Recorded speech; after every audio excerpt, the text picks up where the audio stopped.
इंदौर में एक चूड़ी वाले को पीट दिया गया, बस इसीलिए कि वो मुसलमान था।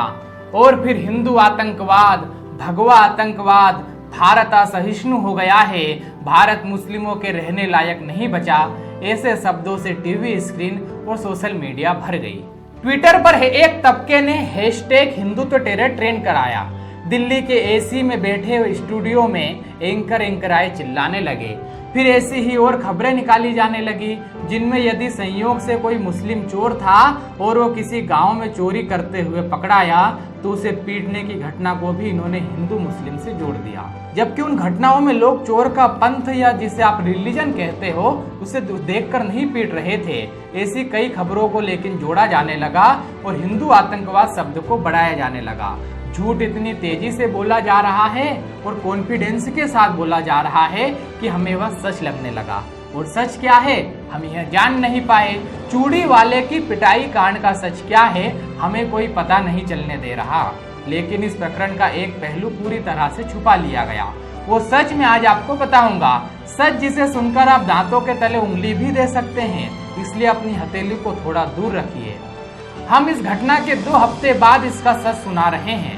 इसका मतलब यह कतई नहीं है कि हम लेट हो गए हैं, बस हम जल्दबाजी में अफवाह नहीं फैला सकते, इतनी भर बात है।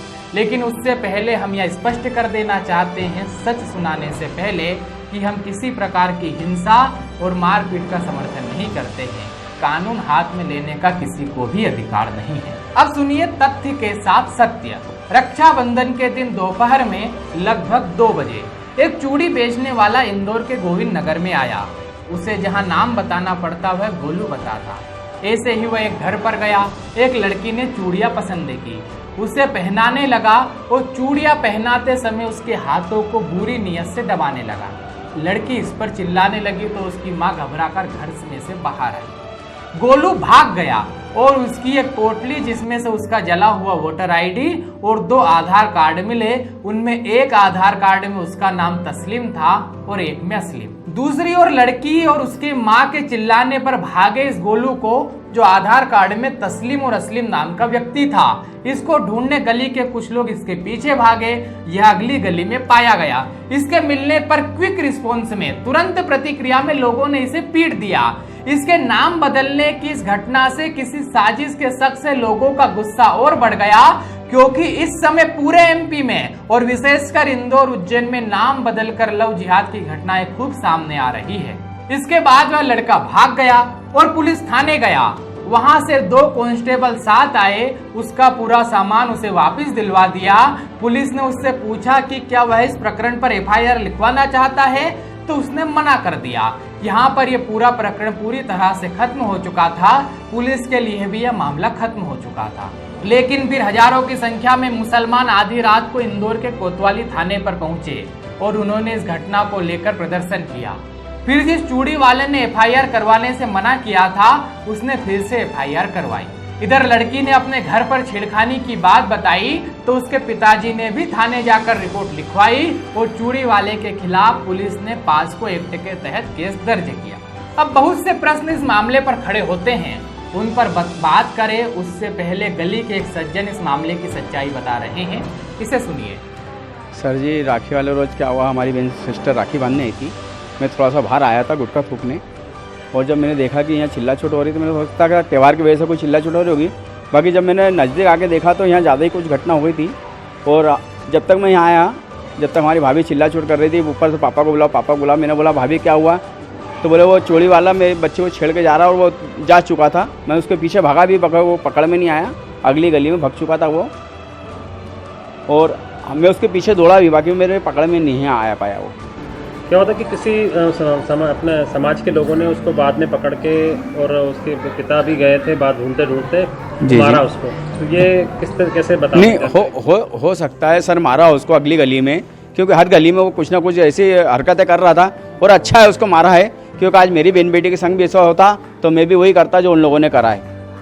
क्योंकि किसी भी बहन बेटी की एक इज्जत होती है, एक परिवार की एक इज्जत होती है।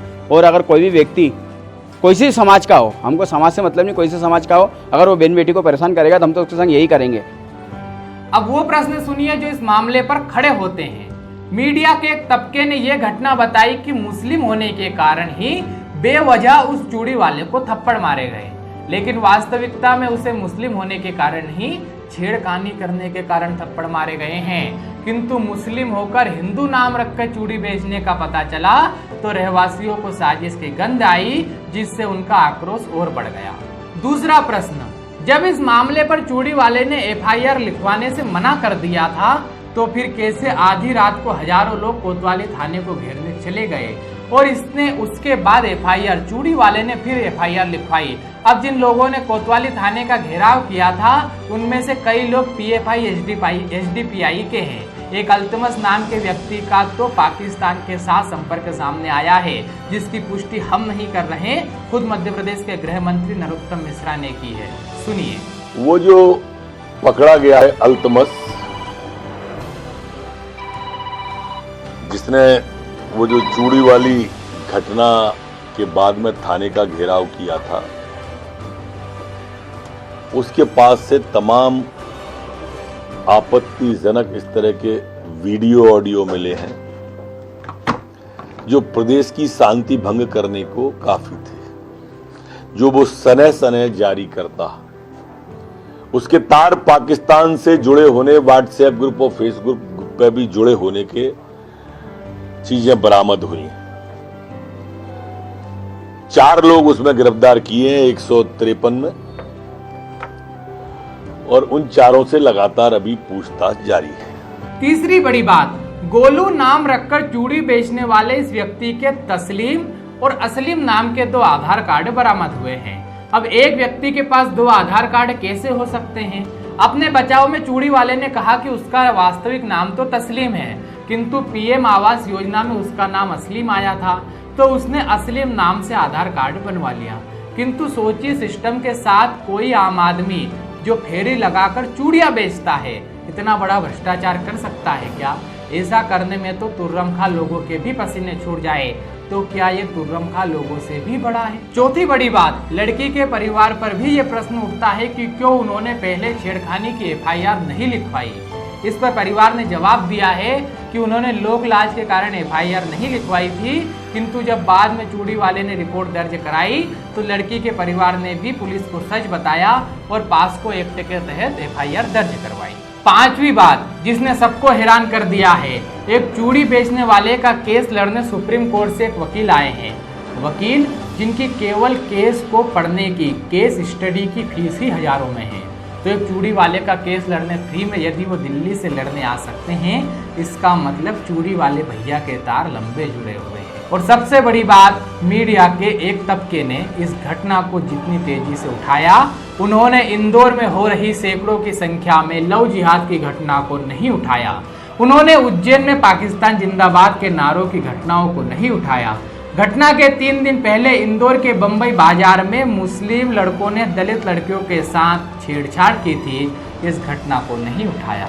लेकिन इस घटना के लिए वे दिल्ली से कार से आ गए अपनी ओबीवेयर लेकर, और वे सभी मीडिया संस्थान वे लोग जिन्होंने इस घटना को उठाया है, उनकी एक बार प्रोफाइल चेक करिए तो आप समझ जाएंगे कि इन सब की मानसिकता क्या है।